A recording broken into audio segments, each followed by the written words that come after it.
قبل رمضان بكام يوم، مصر كلها بتبقى في حالة غريبة. حالة ما بين الزحمة والحنين. الشوارع مليانة ناس شايلة شنط تقيلة، عيونهم مرهقة بس فيها لمعة. السوبر ماركت ما بيقفلش، وطوابير قدام محلات المكسرات واليميش، وكل واحد بيقول هات كمان شوية، رمضان ما يتعوضش. البيوت الأمهات فاتحين الدفاتر القديمة، قوائم مكتوبة بخط الإيد من سنين، سكر زيت مكرونة تمر قمر الدين. والأب واقف يحسب في دماغه، مش بيقول بس قلبه بيقول يا رب ارزقنا من فضلك. الأطفال حاسين بحاجة مختلفة، حتى لو مش فاهمينها، يسألوا كل شوية فاضل كام يوم، وفي عيونهم فرحة مش محتاجة سبب.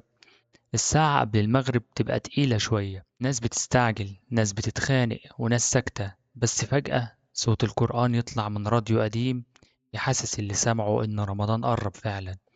في البيوت الكلام كله عن رمضان وروحانيات رمضان، في نفس الوقت عن الأسعار، ضحك وسخرية وحسرة مستخبية.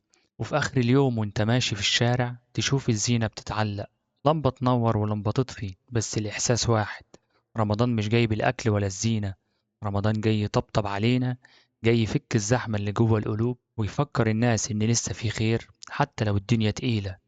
وقبل ما يجي بيومين كل المصريين يقولوا نفس الجملة بصوت واحد تقريبا: اللهم بلغنا رمضان.